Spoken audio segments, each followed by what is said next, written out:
Good morning, shining stars. I brought one of our favorite books called The Little Red Hen. Remember how we used to read The Three Billy Goats Gruff?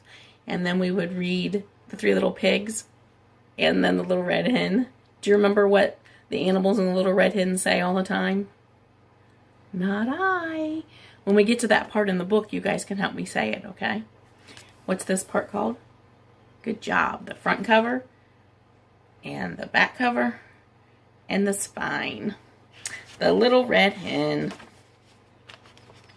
Once upon a time, a cat and a dog and a mouse and a little red hen all lived together in a cozy little house.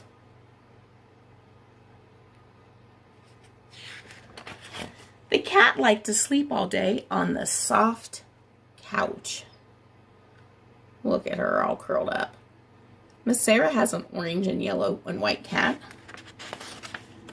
The dog liked to nap all day on the sunny back porch. He's in a hammock. That's what he's sleeping in. That's what this is, a hammock. And the mouse liked to snooze all day in the warm chair by the fireside. I love sitting by the fire.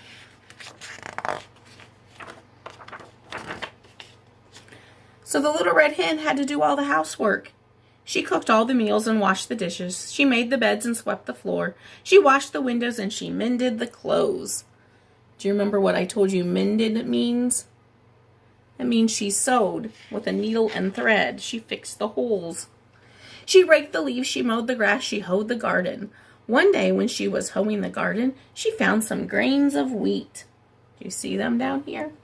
Little seeds, little grains of wheat. Who will plant this wheat? Cried the little red hen. Who's going to help her? Not I, said the cat. Not I, said the dog. Not I, said the mouse. There's the mouse's ears. That dog looks like a dog that we used to have. She was a basset hound and her name was Millie. Then I will, said the little red hen, and she did. Each morning the little red hen watered the wheat and pulled the weeds. Soon the wheat was pushing through the ground and it began to grow tall. It's growing.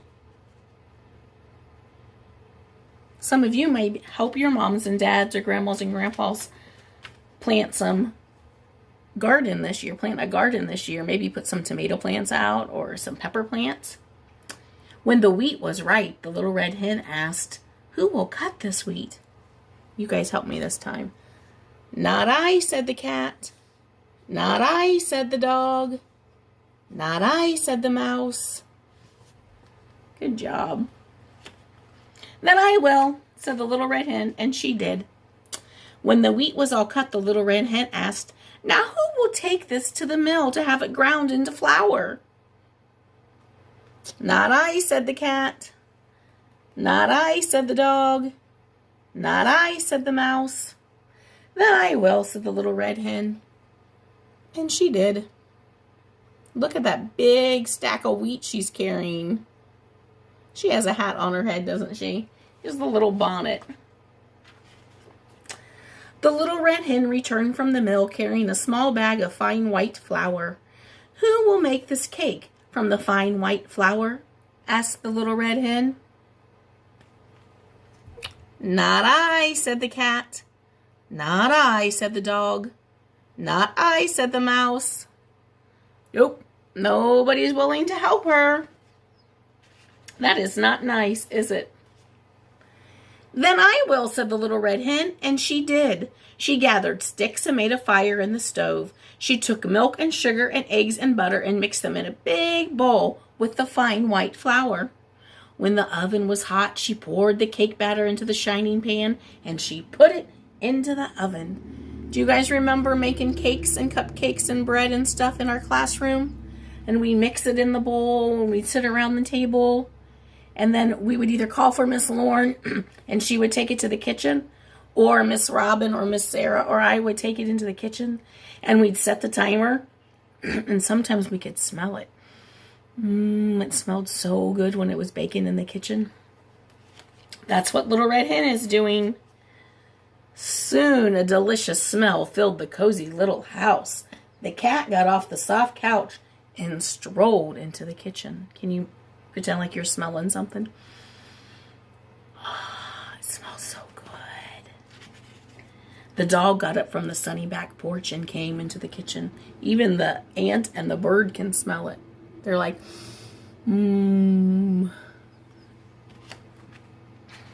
The mouse jumped down from his warm chair and scampered into the kitchen. Scampered. That means he ran fast. He was quick. The little red hen was just taking the beautiful cake out of the oven. It's going to be so good. Who will eat this cake? Asked the little red hen. I will, said the cat. I will, said the dog. I will, said the mouse. Oh, none of them wanted to help, but they all want to eat the delicious smelling cake. But the little red hen said, all by myself, I planted the wheat, I tended the wheat, I cut the wheat, I took the wheat to the mill to be ground into flour. All by myself, I gathered the sticks, I built the fire, I mixed the cake, and all by myself, I'm going to eat it. All by herself. She's going to eat it. And so she did to the very last crumb. Look at their eyes. They're like, ah! She ate the whole cake. It looks so yummy. The dog's tongue's sticking out. Their eyes are all big. Little red hen's eating the last crumb. After that, whenever there was work to be done, the little red hen had 3 very eager helpers. Look, they're sweeping and mopping and dusting. They're like, yep, I'm going to help now. Because the next time the little red hen makes some of that yummy cake, I want some. The end. Maybe today you guys can make a cake with your moms and dads. That would be fun. If you make a cake sometime, take a picture of it and send it to me, okay? And that way I can see your yummy cakes. That sounds like a good day. I think I may go make a cake. See you guys later. Love you.